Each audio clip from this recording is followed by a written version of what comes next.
Gang Magayon. Aha. Yun, Pero oo. partner, may ka-residente tayo doon na na-experience mismo naranasan mismo at makikikumusta na rin tayo mismo sa Sige. kanila. Diyan sa Legazpi Albay, kung ano yung kanilang naging sitwasyon doon up until now. Yeah. Makakausap natin si Kenneth Urbano. Sir Kenneth, magandang umaga po. Doris at Robert sa Tandem ng Bayan. Hello, Kenneth. Good morning. Hello po, magandang umaga po sa inyo, Miss Norris and Sir Robert. Ayan, good morning. Kenneth, siguro ikwento mo lang sa amin unang-una, nung nangyari yung pagsabog na yan, nung nagkaroon especially doon sa Ashfall, nasaan ka at paano yung sitwasyon doon sa lugar mo nun? Actually, nung una po, kasi galing po kami dito sa Legazpi, and then naisipan lang po namin na mag-jogging doon sa Camalig Mag-jogging. Albay. Opo. Tapos po, nung una na pag-jog namin, parang may maliit lang po na smoke color white. And then, nung nung nakatawid na po kami doon sa kabilang side, kasi kurbada po yun, doon na po namin napansin na grabe na po yung usok, halos maitim po siya. And then, nung una, nag-picture-picture pa po kami noon, pero na-realize namin na parang papalapit na yung usok sa amin, kaya tumakbo po talaga kami ng mabilis papunta doon sa main road. Oo, Yun po. pero doon sa video nakita namin yung kapal ng ashfall na tumatakbo at halos iniiwasan mo. Totally ba naiwasan mo or inabot ka rin, Kenneth? Luckily po, naiwasan po namin yun, yung usok na yun, bago pa man kami abutan. Kasi as in, papalapit na po, nagpara na po kami ng kung sino-sino doon sa may main road. Kasi nakarating po talaga kami hanggang sa main road, sa kakatakbo. Tapos, buti na lang po, may isang doon, private po siya na individual, and papunta siyang Legazpi galing sa Ginobatan. Ayun po, pinasakay niya po kami. So, Buti. nakaligtas po kami. Kenneth, gaano kasama ang pakiramdam nung sinuong nyo na yung ashfall na yan? Masakit ba sa dibdib? Yung sa ashfall po, hindi man po kami masyadong naabutan or affected, madam. Kasi po, nakaalis naman po kami bago pa lamunin yung lugar kung saan po kami naroon. Oo, pero ang kapal, tinan mo partner Kaya sa video nga. niyo. Akala mo ulap na uulan lang eh. Diyos ko po. At saka nakakatakot. Nung pumutok siya, Kenneth, may narinig talaga kayong tunog, pagsabog talaga sa kanya na pagkalingon niyo, ayan na yung ashfall niya. Wala naman po kaming narinig noon. Basta lang pong pumapal yung usok, sir. Oo. Yung mga kasama mo, nakita ka namin sa video, tumatakbo ka, pero sabi mo nga, magja-jogging lang kayo dyan. Sino mga kasama mo nga? Yung mga kasama ko po, mga co-teachers ko po, Oo. Saan kayo nakakuha ng lugar para hindi naman magtago o para anong tawag mo doon? Para masipte kayo ba? nung nung napansin namin na papalapit na po yung usok or ashfall papunta sa amin, tumakbo na po kami ng mabilis noon. Pero habang tumatakbo, ako, iniisip ko na kung saan kami sisilong, kung sakaling maabutan po kami ng ashfall. So, inisip po namin na pumasok na lang sa establishments po doon. Meron doon, may nakita kaming isang store. Ready naman po sana silang papasukan kami. Pero ang sabi po nung mga kaibigan ko, mga kasama ko po, na kapag nagstay pa po kami doon, mas matatagalan kami at hindi kami makakaalis doon sa lugar. Kaya Tama. kahit pagod na po kami kakatakbo, talagang sinikap po namin para makapunta doon sa main road at makapara. Pero yung sa pagpara po, halos hindi kami, nawawala na rin ako actually ng tawag nito, ng pag-asa na kaya kung may masasakyan pa kami o wala. Kasi that time, yung habang tumatakbo kami, sabi ko, ay dapat makapara kami ng jeep o kaya ng bus Kaso wala na pong dumadaan kasi daw po sa may Ginubatan, pating Ginubatan, lead to Ginubatan po. Oo. Yung area po na yun. Yun po Oo. talaga yung severely affected nung ashfall. Oo, Sir Kenneth, partner, siguro dahil nagja-jogging sila, sabi ni Mayon, gusto niyo mag-jogging ha? Teka lang. Tutulungan ko kayo. Tutulungan ko kayo, ha? Matulungin naman ako, sabi ni Mayon. Pero dati ka na taga dyan, hindi ba, Kenneth? Sa Legazpi? Oo, sa Legazpi. Opo, resident na po ako dito sa Legazpi. So hindi ito Dati kasi sa Ligaw po ako. sa Ligao. Ayun. So hindi ito first time, Sir Kenneth, na ma-experience Oo at nga, makita mo Mm. close sa iyo yung ganyang pag-aalboruto Mismo, ng no? Mayon. Actually, it's my first time po Oh. na ma-witness yung ashfall na yun and talagang sobrang malapitan. Mm. Kasi yung dati po, halos sa balita ko lang po na nalalaman, pero ngayon talaga, parang real life movie po yung nangyari. Nung nag-aalboroto na siya, Kenneth, at kayo ay tumatakbo na hindi dahil sa gusto nyong mag-jogging, kundi Oo. ayan na ang usok Oo, sa likod ninyo. ashfall, takbo. Yun, di ba? Meron pa ba siyang ibang klaseng tunog? O nagbubuga ba siya ng mga bato? Halos wala naman po akong narinig. Sa perspective ko po, or perspective namin, wala naman po kaming narinig na pagputok during that time. Ang basta naabutan lang po namin, masyado na pong makapal yung usok na akala lang namin nung una ay ulan. Oo. Tapos sobrang ano na po pala, ashfall na po pala yun. Mm-mm. Pero yun, anong oras ba nangyari? Hapon?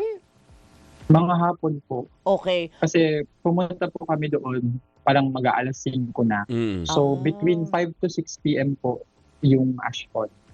Although parang nagsimula na siya before 5 p.m.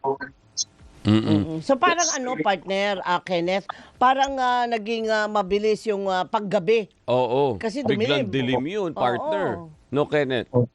Opo, halos yung dati kung may makikita pa po kaming mga lugar sa or mga palayan, mga tulad niyan, nung nag-ashfall na po, as in, madilim na po, parang doomsday po yung yung nangyari.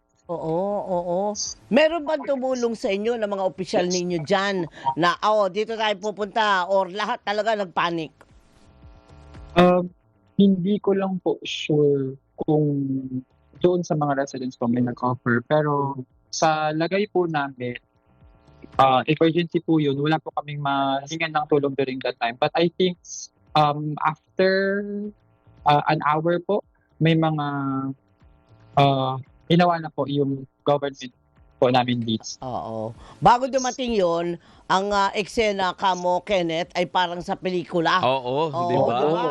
Madilim. Tatakbo ka Oo. talaga, parang run for your life. Ganun ang peg Kanya-kanya niya, eh. tama Oo. ba? Opo.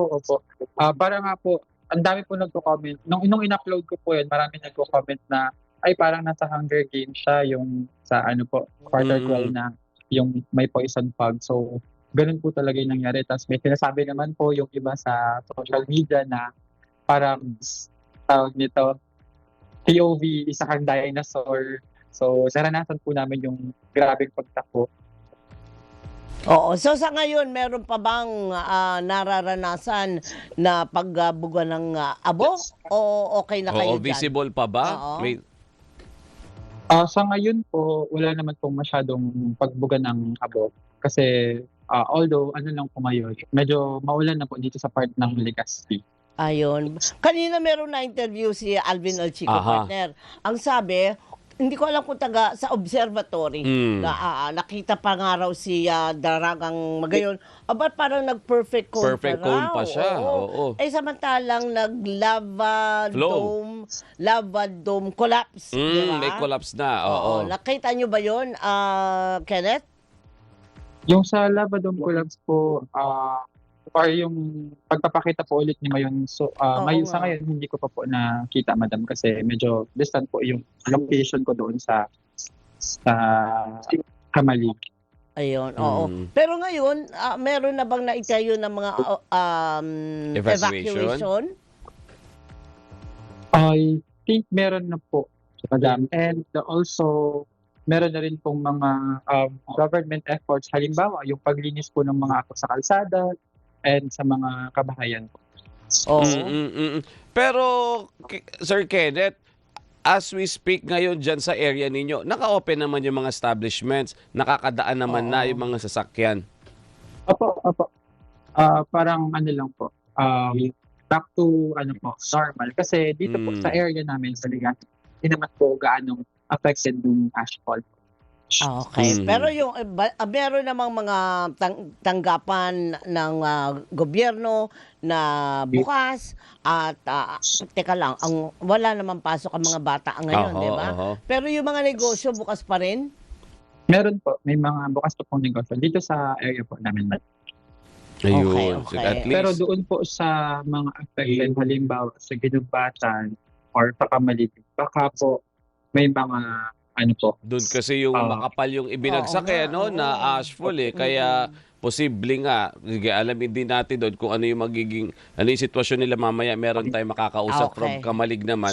Pero doon sa point of view ni Kenneth kasi, di ba, imagine mo, nagja-jogging ka lang, partner. Kaya nga. Gusto mo lang maging fit, di ba? Oo. Pagtingin mo, Parang hindi lang doble yung bilis ng takbo mo, kakaripas ka nun, partner. Totoo naman kasi parang nga sa pelikula Oo, di ba? oo. Naku po, Doomsday, ika nga ni Oo. Kenneth. Pero during that time, Kenneth, bago ka namin bitawan ng tumatakbo ka, wala ka naman tinawagan sa pamilya mo and all para sabihin yung sitwasyon mo. actually po, before po kami tumakbo, parang may mga friends po kami na kinontak na sabi namin na, Mm. ito yung nangyayari sa Mayon ngayon. Tapos sabi nila, umalis na daw kami doon sa area na yun kasi delikado na daw po yun. And Ayun. marami rin pong updates yung NDR and dito via text message, tapos yung mga message alerts po.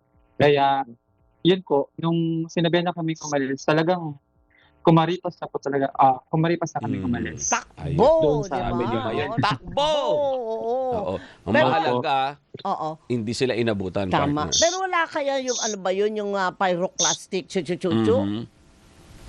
Wala naman po so far.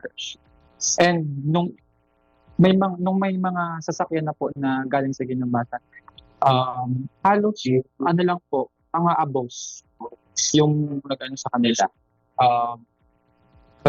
So yung nag-cover po dun sa mga sasakyan. Halos abot talaga. ang weather natin dyan ngayon, Oo. Sir Kenneth, maaraw ba o umulan? Ano po, may pabugsog-bugsong ulan po. Pero ngayon po, maaraw.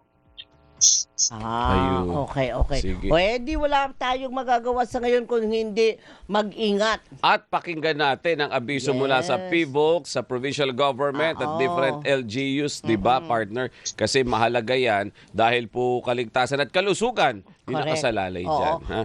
Wag po tayong aasa dun sa mga nagpo-post. Aha. Kasi hindi po yan opisyal. Doon tayo sa official. Oo, kung kahit pa sabihin kagaya yung kay Kenneth, hindi ba, ando doon siya mismo. Baka yung iba gagawa din ng ganun, yung pala. Ine-edit, no? Oo, Sarili nila ine-edit. inilagay doon, inalis si Kenneth. Kaya nga, Ay, kaya mag-ingat po tayo sa Sir Kenneth, ganyan. maraming salamat sa iyong kwento at mag-iingat po kayo palagi. Apo. Thank Maraming you. salamat po.